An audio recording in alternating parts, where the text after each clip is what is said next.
And welcome everybody to FSU Coach Live. Thanks for joining us. My name is Tim Backers, and I'm joined with a special guest today, Coach Josh Storms, who is the head strength and conditioning coach for FSU Seminoles football.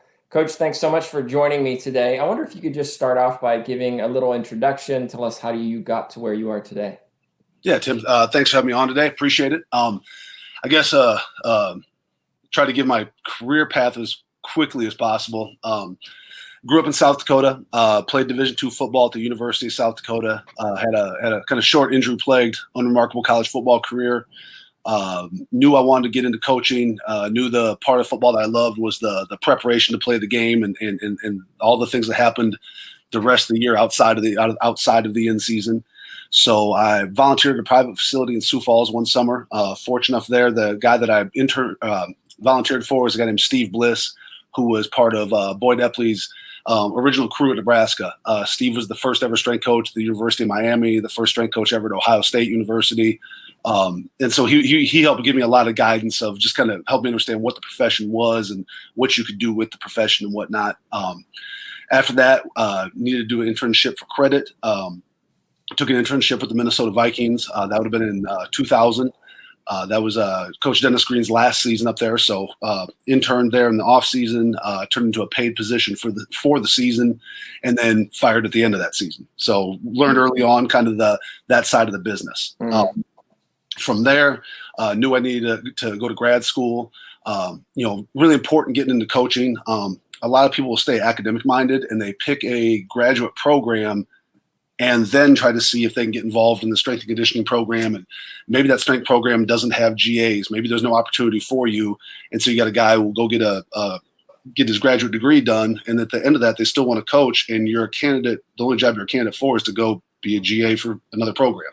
Mm-hmm. So, that was one decision I made the right way just by happenstance early on was I chose my grad program the opposite way. I chose it based upon an opportunity to coach, opportunity to be involved in the strength and conditioning program, and then also do they have an academic program that matches up with my needs. So I went to UNLV to work for Mark Philippi and be involved in the exercise physiology program there. Spent 2.5 years there. From there, went to Arizona State University for Joe Ken. And then there, this is where my career kind of took a atypical path. I spent 11 seasons at Arizona State. I was there for 4 or 5 ADs and 3 different head football coaches in my time there. So kind of at the point of my career where most young coaches are making a move every 2 years to go build a network and see and learn and do those things, I did that all from the same office. I was very lucky to get bumped up kind of each time we saw a transition. I was able to elevate my position there. Until our final year there in 2015, I was the assistant head coach for football. And then when Coach Norvell, who was our offensive coordinator there at Arizona State at that time, when he left to take the job at Memphis, went with him and was the head strength and conditioning coach at Memphis the last 4 years before coming here to Tallahassee in January. Mm-hmm. So there's 20 years and 2 minutes. Now, I know people will be having questions, and if you do have a question, just put it in your chat box. We'll get it, and we'll get it to Coach Storms. But a few questions I had for you is looking specifically at football. You have a variety of different positions in football, right? How do you differentiate training programs to make sure that everybody gets the training program they need to be the best that they need to be in that position? A lot of that is looking at the game through a filter as to what do those guys actually need. At the end of the day, every guy from your punter to your offensive lineman to you name the position, at the end of the day are still a strength power athlete. So they're still going to have some very parallel training similarities into what their needs are to be able to excel at what they're doing. Okay. The other thing you got to look at too is even our very best lifters that I've ever coached in my career, when you really look at the classification of lifters, are still novice lifters to maybe a very low level intermediate. And that's as good as it gets because what are those guys? They're not lifters. They're team sport athletes. So because that, you don't need to get too far advanced into your training techniques. Just because you have the knowledge to implement, high level training modalities, you got to once again apply that filter to what do these guys actually need. Okay. So when we look at football, we'll look at position to position. Okay. Now, some of the differences can be in what do they need from a conditioning standpoint. A lot of the weight room stuff stays very similar. All those guys need to squat. All those guys need to clean. If we're in the weight room when we're looking at some position specific type stuff, there's nothing you're going to do in the weight room that's specific to sport. That's why the sport specific is such a terrible term. When we're looking at that stuff in the weight room, for us, when we're talking about position specific, what we're kind of looking at is needs of a position. And this can take on a lot of different shapes and forms. Let's say we're looking at the later part of our winter program or later part of our summer, and say it's in regards to our offensive line. Okay, so ultimately, what are we getting them prepared to do? We're getting them prepared for spring ball. We're getting them prepared for camp at that point. Well, from growing up around the game and playing the game and spending this many years around it, what do I know those guys are going to have to do a ton of as soon as camp starts? Those guys are going to be in their stance a ton. And when you're a 300-pound guy and you get down your 3-point stance, which is essentially you're holding the ISO squat position at that point, that takes work. That takes effort. There's energy expended to be able to do that. And if you put a stopwatch on a guy at how much time he spends in that position over the course of a practice, it's a huge number. So what do we got to do? We got to prepare guys to be able to do that. Okay. Well, what is that? That's position specific. Getting those guys ready to withstand the demands of what the position asks of them. Another form that'll take on is looking at what are some common areas of injury that you see within positions. So maybe you're looking at your wide receiver group, and maybe one of your concerns with those guys is hamstring issues, or you're looking at your DBs and you're talking about potential hip and groin issues. Okay, so then that means within those position groups, we're probably going to have to put a little bit extra time and a little bit extra work into those areas that maybe they're going to do a little more of that another position group may do a little bit less of. So once again, that's in our lens of how we view this, that would be position specific. Okay.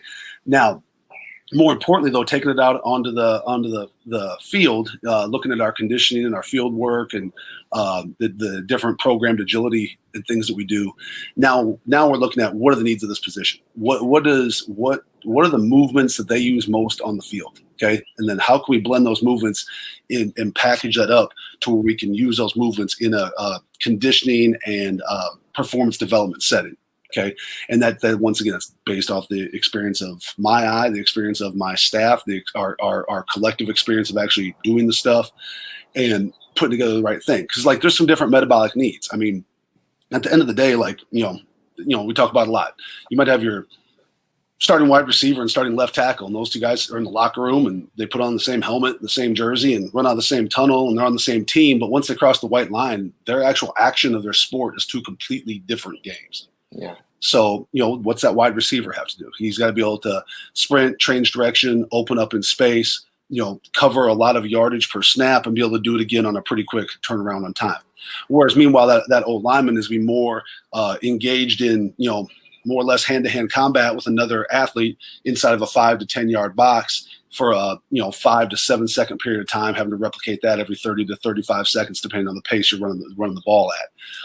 And so we got to make sure we're conditioning those guys to meet those same needs. If I'm going to condition the entire team doing the same thing all the time, that means that I'm leaving some stones unturned in developing those guys. Now, are there times when we all do the same thing? Yeah. I mean, the earlier we are in the winter, the earlier we are in the summertime, the more general our preparation is. And as we get closer and closer to the season or closer and closer to spring, that's when we start becoming a little more specific in our preparation. When you talk about periodizing players to get them to their best, are you periodizing so that they're ready to go in the first game of the season, or is it and kind of continue that throughout the season, or are you looking for the later part of the December, January where you want them their best? Well, if you weren't your best in September and October, December and January is inconsequential. This isn't track and field where you're looking at the athlete where you know that if they can post numbers, they're going to auto qualify them for nationals. Well, If that's the case, you could program that athlete to taper and peak for nationals.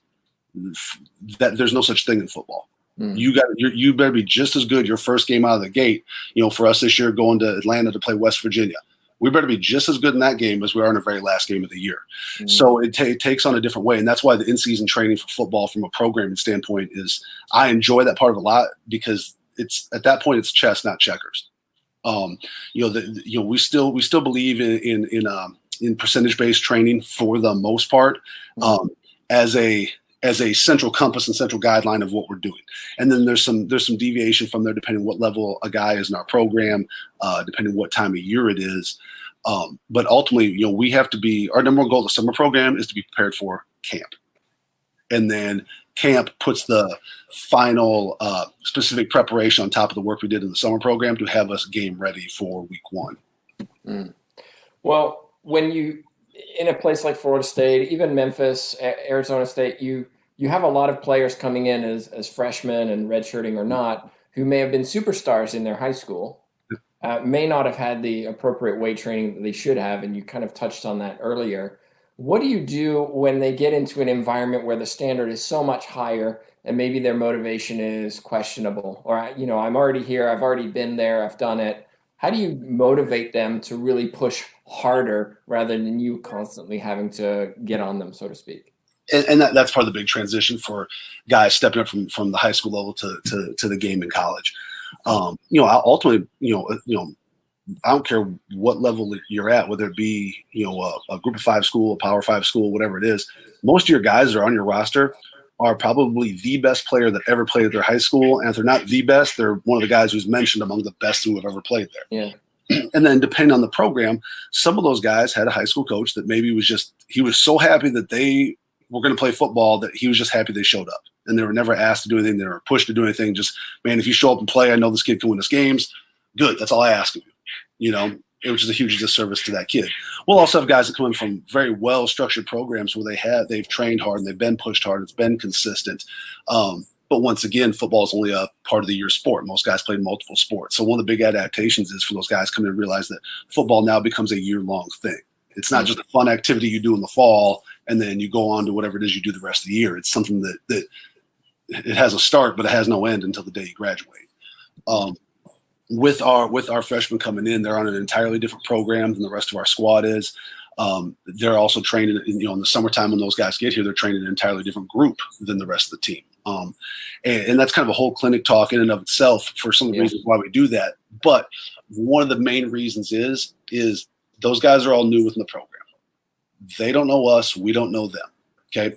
So one, it's important for me to be able to get the most coaches' eyes on those guys to help learn what do they need, what are they deficient in, those types of things. It's also a better opportunity for us to build relationships with those guys. If I throw those guys in with a larger group and a group of vets, guys that have been team leaders for years, well, that freshman that comes in with great natural leadership qualities isn't going to display those qualities. He won't be a leader, or he'll just be led. Okay. But if I separate them out, now this guy asserts himself as a leader amongst that freshman group and can start to grow that role. That's a guy that we can now look at that, and that's a guy we can start to build around who will eventually become a leader of the team. And because what their training needs are so different, their conditioning needs are different. Some of it's scaled, some of it's just some of the work rest ratio type stuff is different than what the vets can operate at, just due to the differences in work capacity. And then just not knowing their background coming in from a training background or personalities or whatnot, it's extremely important for us to keep those guys separate. And initially that first summer, and then even that first season, their lift group is still separate. That freshman group eventually gets integrated in with the rest of the squad at the basically once we hit after our last regular season game going into bowl prep season is when that freshman group then becomes integrated in with the rest of the team. Well, we did have a question online, and Coach Vegas says, do you find that many incoming high school athletes are humbled by the competition at the next level? Some yes, some no. I think it all depends on what kind of program that player came from, their overall level of talent, and then sometimes too just coming in. Are they coming into a position room that is it was a position of need, and they came in and they were almost gifted a role straight out of the gate because we didn't have anybody else. And so sometimes those guys aren't as humble because it feels like a continuation of high school. Oh, I was the man there. I showed up here. I'm the man here too. Or as a guy that comes, often in the case of like your O lineman and D lineman that typically need some more time to develop physically. Do they come into a loaded up room with a lot of competition and several older guys ahead of them who are not just ahead of them from an experience standpoint, but they're also ahead of them physically, and they know they have catching up to do. There's some humbling that can go along with that too. But ultimately, it kind of depends at the end of the day, like how that individual athlete is wired here and here. Yeah, for sure. I want to transition a little bit just to you as a coach, and can you give us an idea of what your typical day looks like? And then how do you juggle all of your responsibilities and the hours that you put in with having family time and having downtime as well? Yeah. It's interesting because there's very big ebbs and flows to what our work schedule looks like over the course of the year. So, what my day looks like in June is very different than what my day in September looks like, than what my day in February looks like, than to what a day in May looks like. And obviously our days right now look like nothing we've ever seen before. Right. But I would say if I want to make a average generalization, if we're just talking about like an off-season time of year, so whether it's be the winter program or the summer program, typically we're going to train either 3 or 4 groups a day, depending on what phase of the year we're in. Typically, with academics and those types of things kind of dictate a little bit as to when our groups are trained.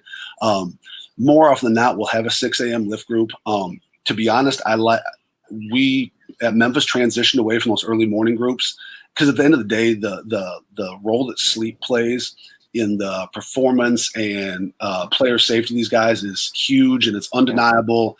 And let's be honest, as a college athlete, the only way they're going to get more sleep is if their day starts later.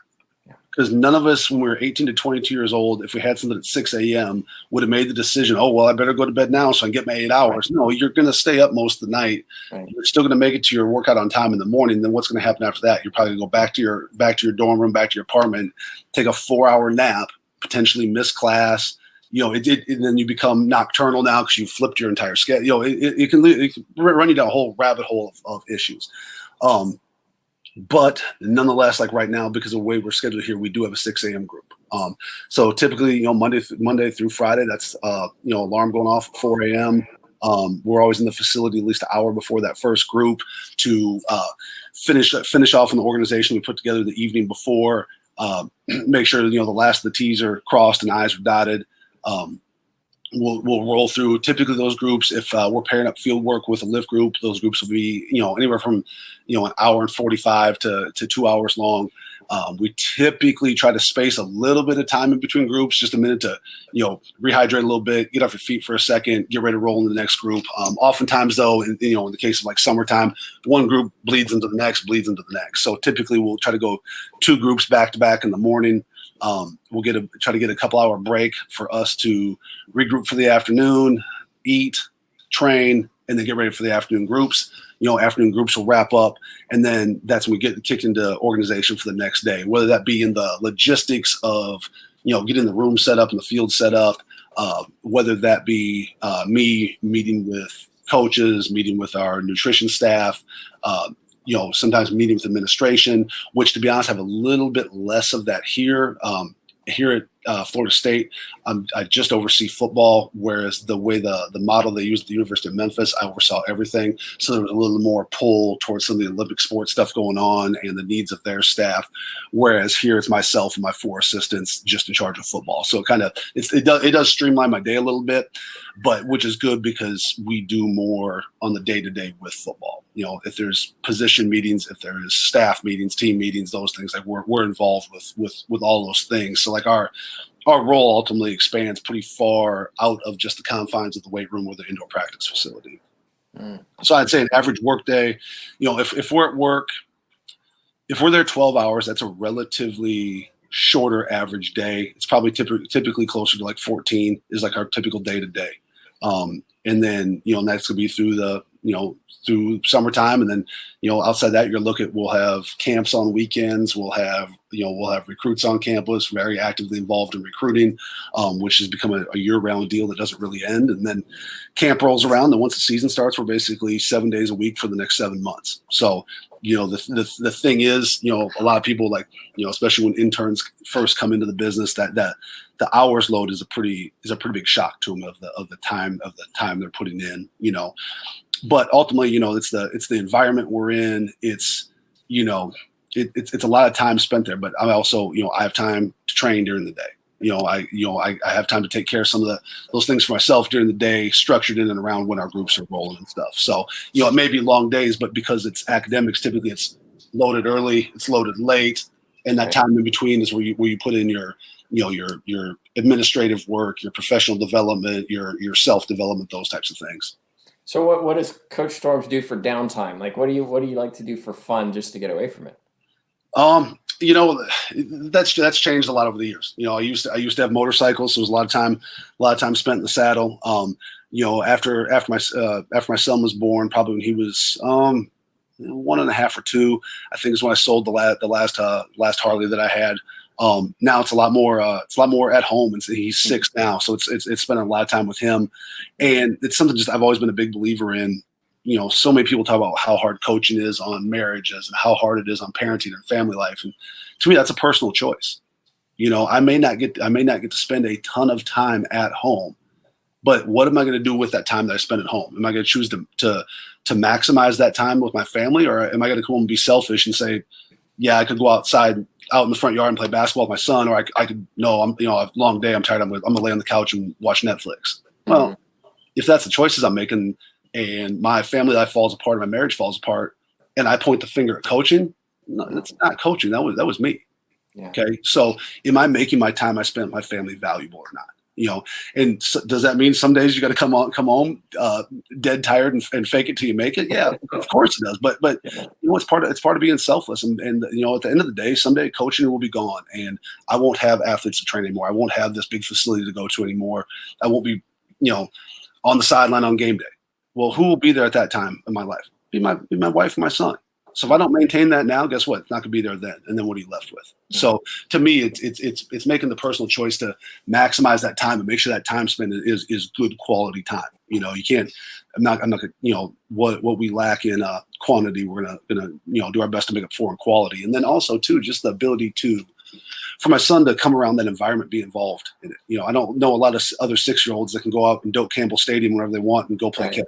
You know, you know, and he becomes so accustomed to just being at home in those environments and getting to be around that, and you know, it's a very unique thing. You know, and something that, yeah, we don't work a normal job and we don't work a normal schedule, but then there's also provides some very unique and special opportunities as well. A couple questions came in and they're very similar, so I'm just going to choose one and kind of piggyback on it. Jason Williams, he's a professor here at FSU, teaches strength and conditioning, and says he'd love for you to speak in his classes. Shameless plug. He said, "What resources, for example, texts, articles, coaches, would you recommend young people become familiar with, and why?" You know, I think the biggest thing, obviously, you know, the era of information young coaches are coming up in now is so different than when I did. You know, if I go back to, you know, being in college in the late '90s, that's the, you know, early advent of the internet, and surely not the internet not being the source of open information and open sharing that it is today. So at that point, like if you needed information, you were either going to coaches individually seeking them out to go learn, or you're going to the library and you're going to see if they had old copies of the Soviet Sports Review, and that's where you're trying to glean your information from. Whereas now, like, you can sit down right here at your keyboard and you have all the knowledge in the world that's ever been put out there. And that becomes a double-edged sword, though, because I think too many young coaches will rely just on that, and their knowledge base they develop is incredible. It's far beyond anything that we ever had at that point. But what the trade out has been for that is they've lost the one-on-one human interactions that is so important to being an effective coach. Because as important it is to know the right things and know how to write the right program, if you can't communicate that and you can't build buy-in and you can't do those things, your program's worthless. So I mean, really, one of the most important resources for young coaches is face-to-face interaction. Obviously, you know, starting with the basics, starting with your, you know, the some of the basics of periodization and programming and those things. And, you know, you can overcomplicate that as much as you want. But, you know, to me, it's start with the basics, you know, what you know, go learn in person from other coaches, get those volunteer experiences, get those internship experiences, while filling your knowledge to where you can go take and pass your certification test, because that's another thing that's a, you know, barrier of entry into the profession, is you have to be able to go get that stuff done as well. And that's where it all needs to start. And as a young coach, before you've reached that point, you don't need to branch out anything beyond that until you can cover those bases. And then after that, then you can continue to grow and learn, and you've formed a little more opinions of what, you know, roads of knowledge you want to travel down a little further. So are you engaged in any organizations or training yourself so that you make sure that you are at the kind of top of your field? Yeah, as far as organizations, most of still have active certifications in with my CSCS, and then I have my Master Strength and Conditioning Coach through the Right. CSTCA. I attend that conference every year. I attend Summer Strong every year. Um, a lot of my information education anymore comes from the circle of coaches that that I interact with the most, and those types of conversations of what's actually happening live right now. Because to be honest, typically the research is far behind what's actually happening. Typically, it has to be done and shown to work in a real live setting before a clinician ever goes through and wants to do a study on it and put out research on it. And by the time that research is published, the athlete's moved on. The athlete will always be ahead of where we are from an education standpoint, from a research standpoint, and that's why it's, like I said, it's so important to go learn live.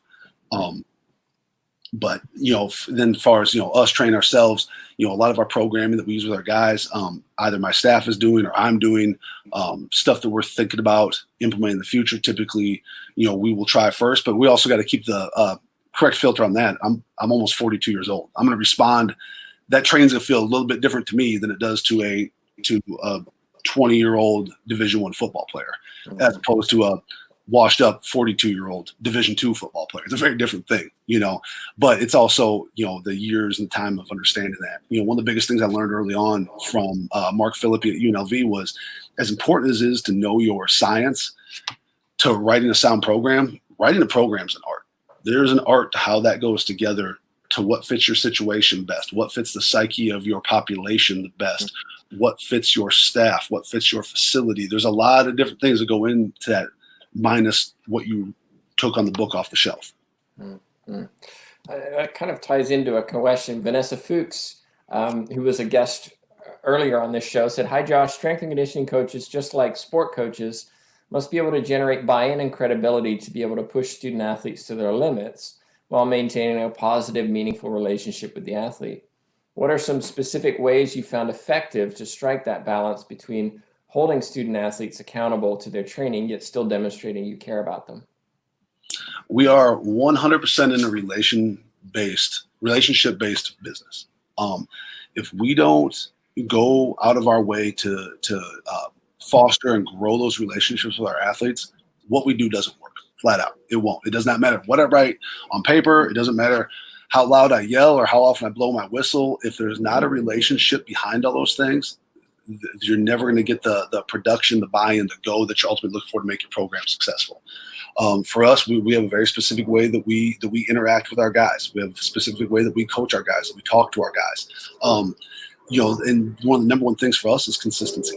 It's got to be the same every day. It has to be.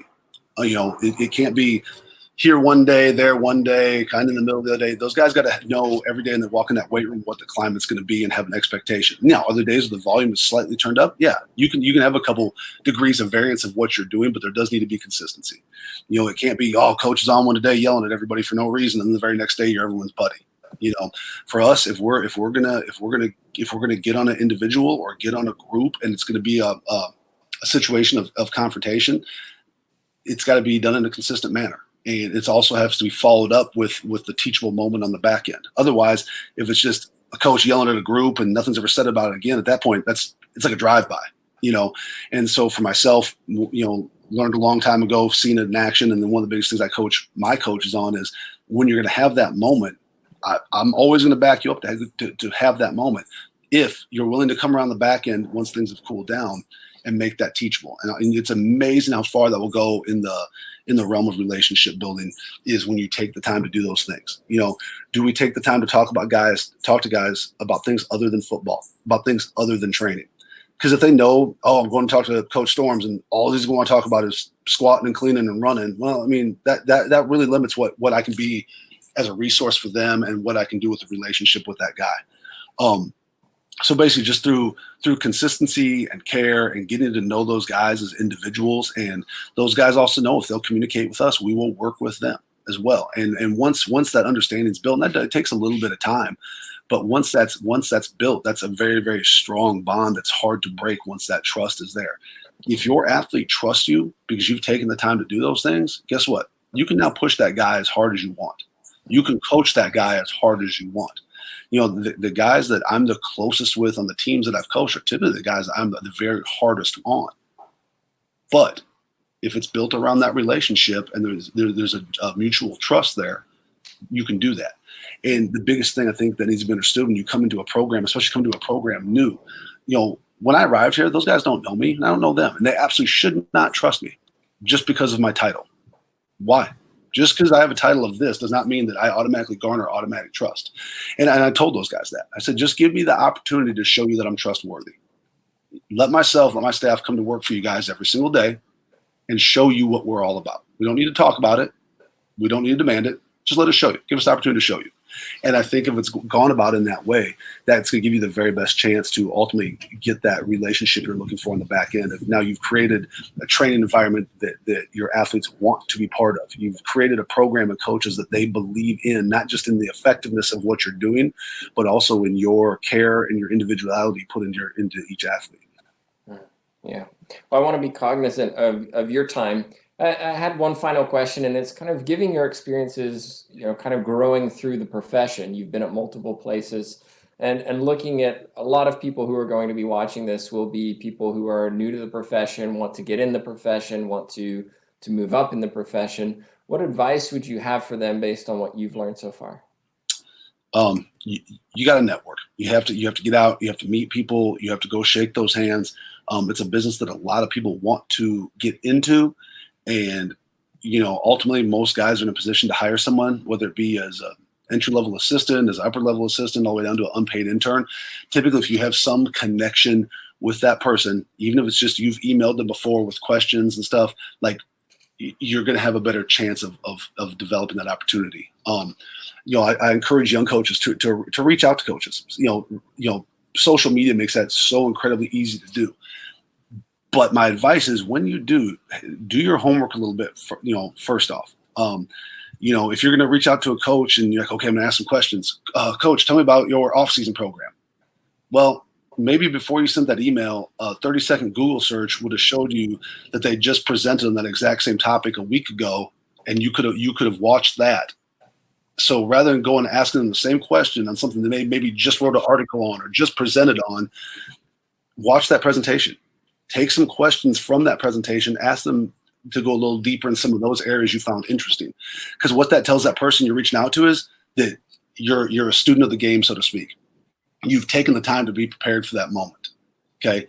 Picking up the phone is great, but what's your level of preparedness once they actually answer that phone? I find that happens quite a bit where, I'm still the mindset because of I had such an opposite experience coming up. I answer every single email I get. I answer every DM I get. I do it myself. Okay. And I find lots of times when that phone rings and I answer that phone, I feel like that's where the plan ends on the other end of the line. So be prepared for that, because you never know when that one reach out or that one conversation is essentially a job interview for the future, and maybe not even a job interview at that place. Oftentimes, because it is a small business, because we interact a lot, it's a deal where I know, one of my colleagues elsewhere has a GA position coming open and they don't have anybody in-house for it. Well, maybe I had a great conversation with a young up-and-coming coach that's on campus here that I could say, hey, this is a person you really, really should take a look at for that spot. So now there's a door that's opened because of the relationship that you went out of your way to try to build. Because as much as it's relationship based from us to the athlete, it's also between us as coaches and young coaches coming up. And as easy as communication is anymore, there's no excuse for it. I think too many times people want to make the excuse of, oh, it's not what you know, it's who you know, and I just don't have the network. Well, go build the network. What's stopping you? Reach out, have the conversations, make the contacts. Your network will be as great as you would like it to be. And if you can do that, guess what you've done now? You've expanded your chance. You've made your net larger. You got a better chance of getting that first position. And to me, that is such an important thing and such a often overlooked thing that people feel is something that's out of their control that ultimately is 100% in their control. Now, once you've made that connection, it's on you to be valuable in that relationship. But making the connection, there's no excuse not to. Well, if somebody wanted to reach out to you, what's the best way to do that? You can either reach out to me on Twitter is easy. It's just at Coach Storms. And you can also reach out to my FSU email address, which is just jstorms@fsu.edu. Just JSTORMS@fsu.edu. Both those places I'm totally accessible. Well, Coach, thanks so much for taking the time to join me today. I do want to remind everybody as well, if you're watching, coming up tomorrow, Anthony Mirando, human performance specialist. He's worked a lot with ice hockey players as a strength and conditioning coach, so I look forward to having him on. And of course, coming up for the rest of the week, we also have beach volleyball coming up on Thursday, and then also sports TV broadcast journalism. So working with the media as a coach, how you can do that. But Coach, thanks so much for joining me. I really appreciate it. And any final words? No, I appreciate you reaching out and having us on, especially right now when times are a little bit different. We're not as wrapped up in our day to day. It's an awesome time to do this. And for anybody watching this, I'll be very honest, this is a great time for you to try to reach out, make some of those connections that I talked about, because right now I'm much more accessible than I would be on my normal day to day. Thanks very much again. Thank you very much, Tim. Appreciate it.